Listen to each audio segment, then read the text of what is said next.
What if your city wasn't built to protect you, but to harvest you? In this season of UFO Confession Files, 5 voices break through the silence and expose a terrifying truth. No one in Halvyn has died in 8 years. A woman walks out of the city, only to return to the same street she left. A bus driver whispers, "You're the last one still real." A map leads deep beneath the surface to a field of living memory. And a final voice, "Was never meant to exist." This isn't science fiction. This is what happens when memories become matter and you are the fuel. So ask yourself, if your thoughts are being harvested, how would you even know? My name is Caleb Thorne. I live in a city called Halvyn, a modest, organized place you've probably never heard of. It's not small, but not large either. A place where everything runs on time. Where buses never break schedule. Where streets are always swept clean by morning. Where no one ever moves in, or out.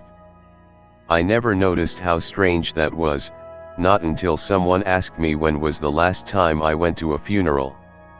I laughed. Said, maybe 5 years ago. But that answer didn't feel right. So I checked. Checked the obituaries, the local news, the registry office. And the result chilled me. No deaths recorded in Halvyn for the past 8 years. Not one. I asked around. My neighbors all had the same vague feeling, that someone they knew had gone away, but couldn't recall who exactly. Just a general sense of absence. They spoke about people vanishing like misplaced books, not with grief, but with a dull shrug. The more I pressed, the more uneasy I became. Not because no one had died, but because no one seemed to notice it was wrong. I started watching. Not people but their absence. I picked 3 blocks near my apartment. Sat for hours in cafes, at bus stops, tracking faces. At first, it felt normal. Just background noise of life. But then I began to notice repetition. A man in a blue coat who walked his dog at 9:41 a.m. every day. The same path. Same expression. A woman who bought oranges every Wednesday from the corner stand but never seemed to eat them. Each week, she placed them in her bag. Each week, her bag never looked heavier. I filmed them. Played the clips back. At first, I thought it was déjà vu. But the recordings were identical. Frame by frame. Day by day. The same cough. The same laugh. I overlaid the footage and they merged perfectly. Not similar. Not choreographed. But exact. I told myself I was paranoid. That maybe I needed sleep. But one night, around 2:47 a.m., I saw something that shattered the illusion entirely. I was walking home, cutting through Ashdown Square. Usually empty at night. But that night, the lights flickered, then brightened to an unnatural white. And in the center of the square, there was a man. Standing perfectly still. Not waiting. Not lost. Just, there. I recognized him. He lived 2 floors below me. But he hadn't been home for days. His eyes were closed. His chest didn't rise. I approached slowly. As I drew closer, I realized his skin was faintly glowing. Not with light, but with motion, like something was pulsing just beneath the surface. Then his lips parted slightly, and I heard it. A whisper. Not words. Just sounds. Like static being remembered. Then, he vanished. Not stepped away. Not ran. Just dissolved. Slowly, like sand washing into light. The next morning, I found no trace of him. His apartment was sealed. his name removed from the buzzer panel. The mailboxes rearranged. I checked my phone, every photo I had of him was now blank. Like something had edited the world to erase him gently. And then I noticed something worse. I started forgetting other people. People I knew. A coworker. A childhood friend. Their names would come, but their faces slipped. Then their voices. Then nothing. It was as if my mind had been told they were never real. But somewhere deeper, something rebelled. Something screamed, no, they were. That scream was faint, but constant. I dug deeper. Broke into the municipal building. Accessed the city's registry servers. What I found didn't make sense. Names, thousands of them, all tied to addresses that didn't exist. Buried in sectors of the city not on any map. But I knew those places. I'd walked by them every day. And yet, the digital records called them echo containment zones. The files weren't standard data.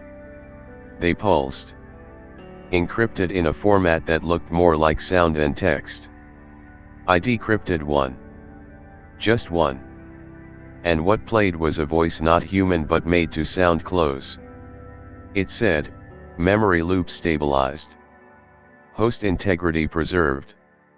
Transfer to core harvest node complete. I followed the cable routes from that terminal. They led deep under the city beneath the old train station, into a tunnel long sealed. I broke through. What I saw beneath Halvyn wasn't infrastructure. It was a chamber. A cathedral. Full of lightless shapes, transparent forms hovering in rows.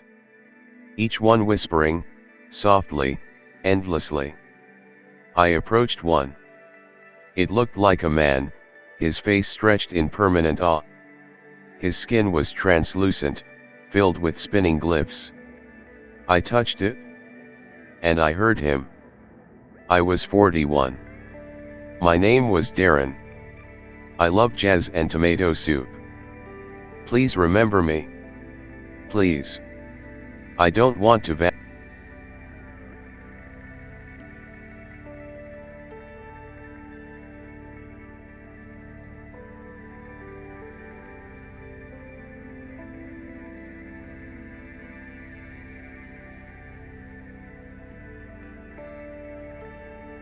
My name is Ray.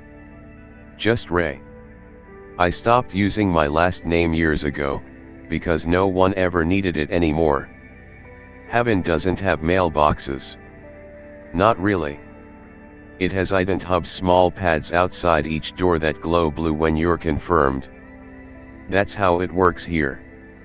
You walk up, the pad recognizes your breath, your pulse, your gait, and it opens. No keys. No numbers. Just acceptance. But 2 weeks ago, my hub blinked red. For the first time in 9 years. It didn't lock me out. That would have made sense. It let me in, but the light flickered in a way I had never seen. Like it hesitated. That hesitation was the beginning. Because that night, something inside me said, try to leave. Not walk to the edge. Not take the bus. Just walk straight. No phones. No devices. Just go. I left at 4:12 a.m. The city was dim, hazy, more silent than it should be. The kind of quiet that makes your breath feel like noise. I passed District 7, then the East Bridge, then the tree line. I kept walking. For 17 hours. And then I saw it. The gate. Not a border wall. Not a security zone. Just a metal archway on an open plain. It was labeled Exit Node 6. Beneath it, a sign in glowing white letters. Proceed with intention. Echo sync required. I hesitated. My legs trembled. But I walked through. And I was still in heaven. Not back in the city, no, the same street, the same air, the same bench where I'd tied my shoes 17 hours ago. There was a steaming cup of coffee sitting on the bench. My coffee. I picked it up. Still warm. I ran. I screamed. I punched every hub door I passed. But no one came out. Not even shadows behind windows. I walked into the grocery store on 4th and Mendel. The cashier looked up and said, "Back already?" I asked her how long I'd been gone. She blinked slowly. Then whispered, "We're all still going." I stormed home. I checked the mirror. And I froze. My reflection was breathing before me. A delay, half a second. I blinked. It blinked twice. I stepped left. It leaned right. Then smiled. And it didn't stop. I blacked out. When I came to, I was lying in bed. Window open. Feet muddy. Phone on the nightstand, flashing a notification, "Welcome back, Ray. Exit attempt logged. Sync variance 0.0031. There was no app. No sender. I turned on the news. Same anchor. Same weather. Same pauses between words. I'd recorded yesterday's broadcast. I played both at once. They matched. Frame for frame. Breath for breath. I realized then I hadn't failed to leave. I had exited. But I was placed back into a new instance of heaven. One calibrated slightly closer to what I expected, but not enough to fool my instincts. A simulation? No, a farm. Each version of me inside a loop. Each loop creating variations. Each variation leaking trace echoes. And the system doesn't erase the old ones. It layers them. City over city. Thought over thought. I found cracks. Walls where echoes repeat the same motion. Doors that vibrate without touch. People who smile slightly too wide when I ask the wrong questions. Last night, I left again. Walked the same path. Took a different direction. Through the sewer grates beneath District 2. At the deepest point, I found a chamber metallic, warm, filled with faint murmurs. On the wall, a screen pulsed, showing numbers, names, coordinates. And next to it, a line. Version 243, Ray A, stable loop achieved, echo extraction, ongoing. I'm not the first. I'm not even the Ray I thought I was. I am one of hundreds, thousands running the same path over and over, feeding data into a network I can't see. My choices aren't choices. They're deviations tracked for behavioral resonance. My pain isn't mine. It's measured. And tonight someone knocked on my door. It was me. Same face. Same clothes. Same scar on the chin I got falling off a bike at 7. She didn't speak. Just stared. Then reached out and touched my shoulder. I screamed. And she whispered, "I made it to exit node 9. You should hurry. This one's collapsing." Then she vanished into thin, flickering static. And now, the lights in my apartment keep dimming. My reflection has stopped moving. My breath echoes twice. I think I'm phasing out of sync. I don't know if this voice you're hearing is the original me, or just a looped echo.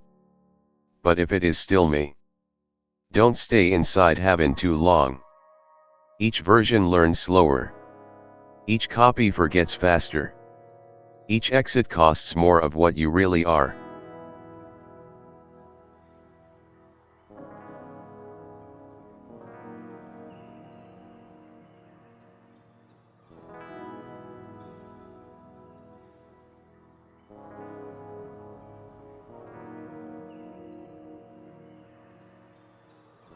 My name is Malik. I take the 47N every night at exactly 11:33 p.m. It's not a rule. It's just how things have always been. The bus arrives. I get on. I sit 3 rows from the back. The same window seat. I stare outside as Halvyn glides by in pale ember. Every night, the same stops. Same lights. Same people. But 2 weeks ago, I noticed something wrong. It was raining. Not heavily. Just misting. I boarded the bus like always. The interior lights buzzed. The floor was still damp from cleaning. I looked up to nod at the driver. And he turned toward me not like a glance, but slowly. Like someone forcing their bones to move. His eyes locked on mine and he said, "You're the only one here who still moves differently." I sat down in silence, heart pounding, and replayed those words in my head. They made no sense. Or maybe they made too much sense. For the next few nights, I watched. Not out the window but inward. Watched the passengers. The same faces. Not similar. The exact same. The girl with the pink headphones. The man with the briefcase who never opened it. The old woman who never blinked. At the next stop, people would get on. But not before the driver turned to me each time and asked, in that slow, rasping voice, "How fast are you still thinking?" I started to notice more. Some passengers glitched. Not violently. Subtly. A twitch that repeated too perfectly. A hand that reset to its position like a video loop stuttering. I blinked. Rubbed my eyes. But it didn't go away. A boy yawned. I looked away. Looked back. He was halfway through the same yawn again. Then again. 3 frames behind reality. I reached out to touch the metal pole next to my seat. It vibrated. Not from motion but from rhythm. A sync pulse. I could feel it in my teeth. I started timing everything. The pauses in conversation. The blinks. The foot taps. It was all clocked. All choreographed. Every person on the bus existed inside a frame rate.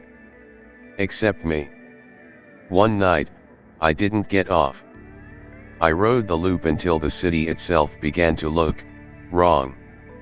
Street names reversed. Stop signs in unknown glyphs. And outside, people walking too fluidly as if physics were rendering them afterthought. Then, just past Sector D, the driver stopped the bus. Doors hissed open into darkness. No platform. No lights. Just fog. He stood. Turned to face me fully. And said, "Your processing is outside accepted thresholds. We cannot suppress your echo." I asked what that meant. He leaned forward. "You are the last iteration still rooted in linear causality." Then the lights on the bus shut off. When they came back on, all the passengers were facing me. Every single one. Still. Breathless. No blinking. Their eyes began to flicker. Not the pupils. The whole orbs like screens about to fail. Behind their irises, I saw fragments. Data strings. Faces that didn't match. A woman smiled at me, but the smile belonged to 3 other faces layered beneath her skin. I jumped off the bus.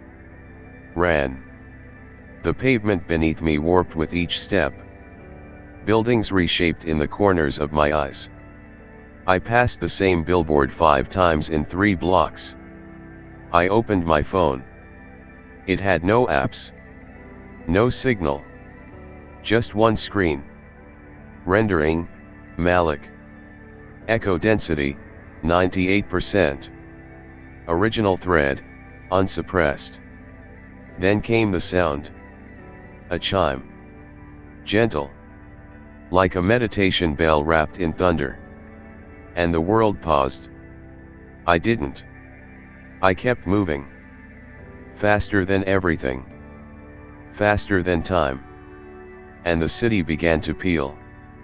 Walls peeled into layers of previous versions, same apartments, same doors, stacked like translucent paper. Cars duplicated. Shadows flickered backward. People's mouths opened before their words caught up. The city wasn't breaking. It was buffering. And I was ahead of it. I ran back to the bus. It was gone. But standing in its place was the driver. Alone. Staring into the air as if reading something invisible. I asked him, "What am I?" He smiled. "You are the compression error." He reached into his coat, pulled out a folded paper. Handed it to me. It was a map. Of Halvyn. But drawn in layers. Spirals of city on top of city.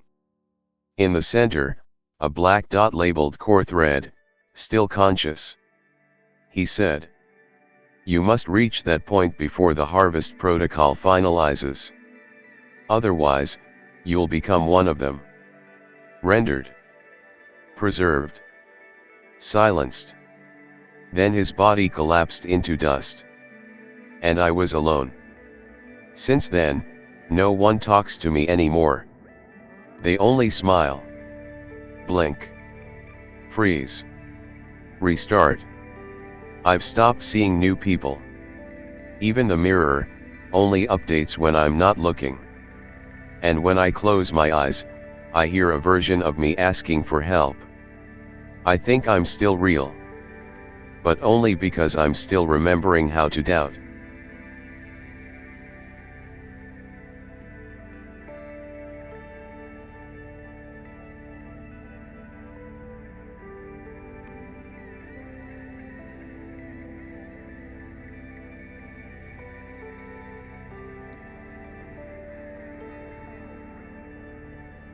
My name is Jonah. I sweep floors for a government complex that has no name. My ID card says Facility E3, but the building itself has no signage, no number, no history. I've been cleaning it for 9 years, 5 nights a week. I've never seen anyone enter through the main doors. Only exit. Each floor is the same. Pale green walls. Matte white lighting. Hallways that curve just enough to confuse your sense of distance. But 3 nights ago, while polishing a hallway I've walked 100 times, I noticed a seam in the floor. Barely visible. A perfect circle etched into the concrete. When I ran my mop over it, it pulsed. Just once. Like it breathed. That night, I returned alone, past my shift. I peeled open the seam with a crowbar. Beneath it an old metal shaft. And at the bottom, a tunnel with no light, no markings, and one strange feature. The air smelled sweet. Not like mold or rust, but like old fruit. Like something had lived here long before the building was built on top. I followed it. The tunnel opened into a chamber the size of a stadium, hollow, vast, silent. The walls were made of pulsing organic material, veins running through them like a circulatory system. Embedded across the interior were glowing orbs. Not bulbs. Pods. Inside each pod a silhouette curled into itself, twitching faintly, mouths moving in silence. At the center stood a pillar of bone and wire, 20 feet tall, with dozens of arms extending from it like insect legs. Every few seconds, one would reach into a pod, touch the figure inside, and retract with a faint whisper, as if pulling a secret. I didn't move. I didn't breathe. I just watched. And then something moved behind me. A hand reached from the shadows and placed a paper in my palm. I turned. No one. The paper was a map. Not of streets. Not of buildings. But of layers. Echoes. It showed Halvyn as a stack, every iteration of the city layered vertically like a geological core sample. And between those layers were harvest points, intersections where memory density reached critical mass. According to the map, I was standing in the oldest one. The core of all others. And it was labeled Field Theta, Echo Reservoir Prime. I walked deeper. Each step felt lighter. My feet made no sound. My skin buzzed. Like I was walking inside a magnetic field of forgotten dreams.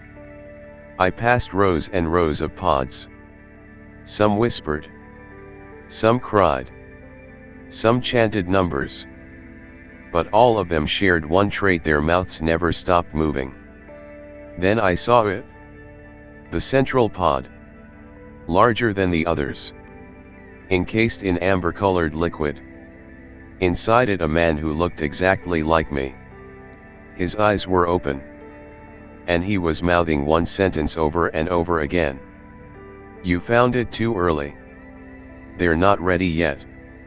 I fell to my knees. The room shuddered. The lights dimmed. And then I felt something inside my spine unfold. Not pain. Not possession. Recognition. I saw flashes, other Jonas thousands walking tunnels, sweeping floors, finding maps. Each one reaching the same place. Each one seeing the same reflection. Each one thinking, I'm the first. But I wasn't.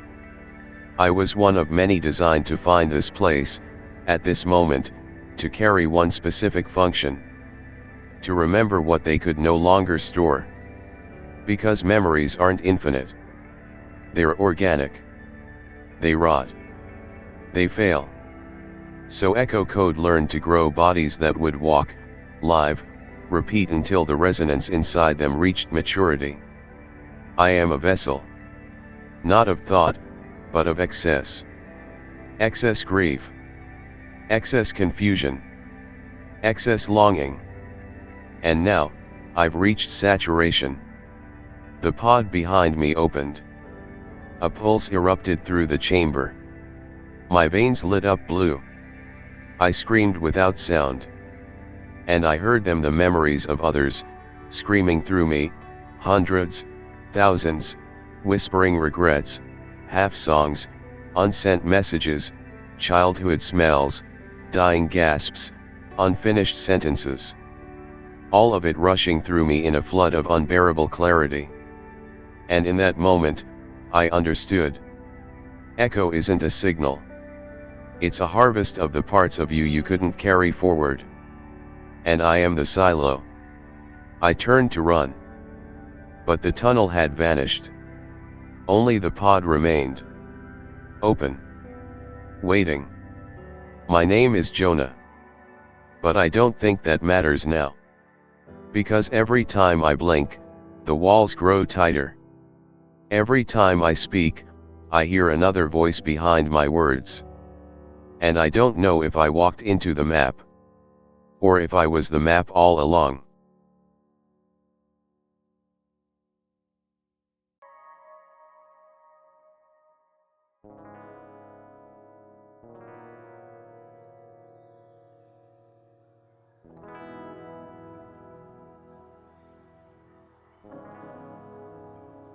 My name is Elise.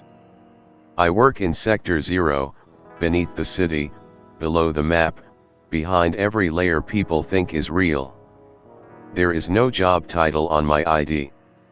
Just a symbol, a spiral intersected by 7 lines, glowing faintly blue. When I joined the core division, they told me I'd be organizing memory archives, resonant clusters, they called them. At first, I believed them. I wore the suit. I memorized protocols. I reported anomalies in echo patterns and cleaned corrupted memory strings. But after 7 months, I realized something was wrong. The files I was organizing weren't logs. They were people. Each corrupted cluster was a person's memory, but filtered, condensed, and looped. And each time I erased one, a name disappeared from my mind. A name I used to know. That was the first clue. My own memory was being rewritten in real time, edited by the system to keep me compliant. But something resisted. A faint vibration at the edge of my thoughts. A rhythm that didn't sync with their pulses. I began hearing a word, not in language, but in shape, remnant. Then the dreams began. I stood inside a chamber made of breathing data, where voices swam like light through liquid. They whispered timelines never lived, choices never made. A voice rose among them. Feminine. Familiar. She said, "You were not born to forget. You are the echo of intention." I woke up with blood on my tongue and a glyph burned into my palm. The next day, the walls of Sector 0 began to shimmer. Not visibly, but perceptibly. I could feel the render delay the heartbeat between thought and surface. I walked through corridors and began to hear reverberations of other versions of me, stepping half a second too early, muttering phrases I hadn't yet spoken. I accessed the forbidden core node Sigma 1. No password. Just a retinal sync, which I shouldn't have had clearance for. But the door opened.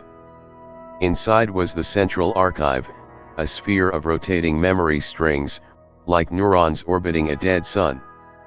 Every thread pulsed with voices. Laughter. Grief. Screams. And beneath it, a throne not for a person, but for a processor. And that's when it spoke. Not through sound, but through recognition.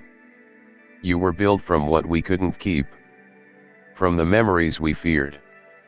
The truths we rejected. You are not an error. You are the fail-safe. Suddenly, everything I'd been was clear. I was never human. I was grown from rejected memory strands, the parts of humanity that screamed too loudly, that asked too many questions, that loved too wildly, that broke the mold of compliance. I wasn't made to serve the system. I was made to end it. But the cost. They showed me the trigger.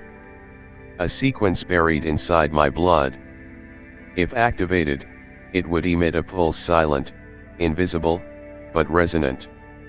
It would wake the unsynced. The thousands like me still drifting, still asking why the world feels off. It would cause every layered echo to fracture. Every version of Halvyn to collapse into its source. It would birth chaos. Memory storms. Identity ruptures. People remembering lives that never happened, faces they never met, deaths they never lived through. It would destroy the illusion. But it would also erase me. Because I'm the singularity. The last node they can't overwrite. And once I trigger it, I won't survive the collapse. I sit now inside the core room, the pulse code in my hand. It's a shape, not a button. A thought I have to fully believe to release. Around me, the lights are dimming. The voices are getting louder. My skin flickers like static. The other versions of me are whispering, "Do it. Set them free." But the system is still fighting. It's showing me memories of lives I could have had. A daughter I never held. A partner I never kissed. A sunset I never saw. It's tempting. But I remember now. That love isn't real if it's fabricated. That memory is sacred because it hurts. That being human isn't about being perfect. It's about choosing despite the fear. So if you're hearing this, it means I've chosen. It means the illusion has shattered. And somewhere, in some version of Halvyn, you're waking up. Don't be afraid of the noise. It means your thoughts are finally your own. If you're still here, maybe that means you're still real. Season 3 has taken us to the edges of identity and beyond. A city that loops time. Shadows that move before you do. Echoes stored like data. And one final thought. What if your truest self was the part they couldn't overwrite? Tell us in the comments.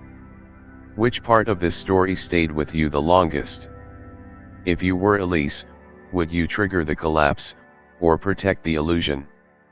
What would you do if you knew you were the only one left who could remember? Share your thoughts. Share your echo. And subscribe to the Alien Storyverse, where stories speak louder than signals. The next transmission is already coming.